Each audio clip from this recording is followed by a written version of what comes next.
স্বাগতম। আজ আমরা আলোচনা করব সাইফাই অ্যাডভেঞ্চার মুভি জ্যাশিওরা আ স্পেস অ্যাডভেঞ্চার। এই মুভিতে দুই ভাই এক রহস্যময় বোর্ড গেম খুঁজে পায় যা তাদের পুরো বাড়িটাকে মহাকাশে নিয়ে যায়। কিন্তু যখন ভয়ঙ্কর এলিয়েন বিশাল ধ্বংসাত্মক রোবট আসে, তখন তারা বুঝতে পারে এটা কোনো সাধারণ খেলা নয়।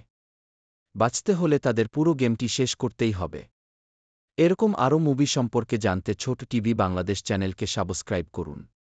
চলুন শুরু করা যাক। ড্যানি ও তার বড় ভাই ওয়াল্টারকে তাদের বাবা একদিন বাসায় রেখে অফিসে চলে যান। ড্যানি তার বড় ভাইয়ের অবহেলায় বিরক্ত হয়ে বেসমেন্টে চলে যায় এবং বোর্ড গেম খুঁজে পায়। ড্যানি বোর্ডে চাবি ঘুরায় আর গেম থেকে একটি কার্ড বেরিয়ে আসে। সেখানে লেখা মেটিওর ঝড় আসছে। হঠাৎ করেই ছাদের জানালা ভেঙে মহাকাশের উল্কাপিণ্ড ঘরে আছড়ে পড়ে। দুই ভাই আতঙ্কিত হয়ে ছুটোছুটি শুরু করে। কয়েক মুহূর্তের মধ্যে তারা দেখে তাদের বাড়িটি মহাকাশে ভাসছে।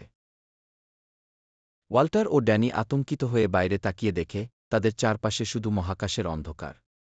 ঘরের চারপাশে বাতাস নেই, বাইরের পরিবেশ একদম নিস্তব্ধ।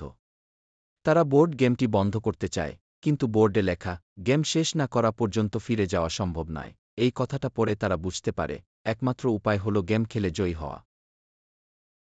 ড্যানি আবার বোর্ডে চাবি ঘুরায় এবং নতুন একটি কার্ড বেরিয়ে আসে। এতে লেখা রোবট বিদ্রোহ। হঠাৎ করেই তাদের ঘরের এক কোণ থেকে বিশাল এক ধাতব রোবট বেরিয়ে আসে। সেটি চোখের লাল আলো জ্বালিয়ে ওয়াল্টারের দিকে ধেয়ে আসে। ওয়াল্টার ও ড্যানি দৌড়ে নিজেদের রক্ষা করার চেষ্টা করে। এত ভয়ঙ্কর পরিস্থিতির মধ্যে ওয়াল্টার বুঝতে পারে রোবটকে থামানোর একমাত্র উপায় হল গেমের পরবর্তী চাল চালা। পরবর্তী চাল দিতেই হঠাৎ দরজা ধাক্কা খেয়ে খুলে যায়, আর ভিতরে প্রবেশ করে এক রহস্যময় মহাকাশচারী। সে বলে, আমি তোমাদের সাহায্য করতে এসেছি। মহাকাশচারী বোঝায় যে এই বোর্ড গেম অত্যন্ত বিপজ্জনক, এবং যদি তারা এটি সম্পূর্ণ করতে না পারে তবে তারা কখনোই পৃথিবীতে ফিরে যেতে পারবে না। ওয়াল্টার প্রথমে তাকে বিশ্বাস করতে চায় না, কিন্তু ড্যানি তাকে বিশ্বাস করে। রোরকান্স হল ভয়ঙ্কর এলিয়েন জাতি যারা আগুন ও ধ্বংসজ্ঞ চালাতে পছন্দ করে। হঠাৎ করেই তাদের বাড়ির চারপাশে বিশাল জোরকান যুদ্ধজাহাজ ঘিরে ফেলে।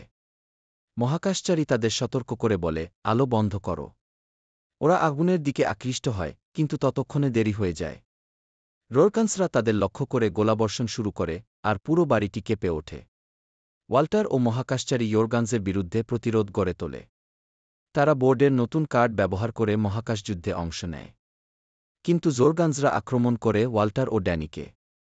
এই মুহূর্তে ড্যানি ও ওয়াল্টার একে অপরের প্রতি বিশ্বাস স্থাপন করতে শুরু করে। তারা বোঝে যে একসাথে কাজ না করলে তারা এই গেমটি শেষ করতে পারবে না। তারপর তারা বিপদ থেকে মুক্ত হয় গেম খেলা শুরু করে। মহাকাশচারী হঠাৎ বলে যে সে ওয়াল্টারের ভবিষ্যৎ সংস্করণ। আমি এই গেমের ফাঁদে পড়েছিলাম, কিন্তু আমি মুক্তি পাইনি। ওয়াল্টার বুঝতে পারে যে অতীতে করা ভুলের জন্য সে এখন শাস্তি পাচ্ছে। তারপর ওয়াল্টারের চালে বোর্ড থেকে একটি কার্ড আসে, তাতে লেখা আসে জ্যাশিওয়া। পরের মুহূর্তেই তারা নিজেদের বসার ঘরে ফিরে আসে, যেন কিছুই হয়নি। এই ছিল জ্যাশিওরা আ স্পেস অ্যাডভেঞ্চার মুভির গল্প। এটি একটি অসাধারণ সাইফাই মুভি যেখানে মহাকাশের অ্যাডভেঞ্চার, রহস্যময় গেম আর এক ভয়ঙ্কর যাত্রার কাহিনী রয়েছে। এরকম আরও রোমাঞ্চকর মুভি সম্পর্কে জানতে ছোট টিভি বাংলাদেশ চ্যানেলকে সাবস্ক্রাইব করুন এবং লাইক, শেয়ার করে আমাদের পাশে থাকুন। ধন্যবাদ।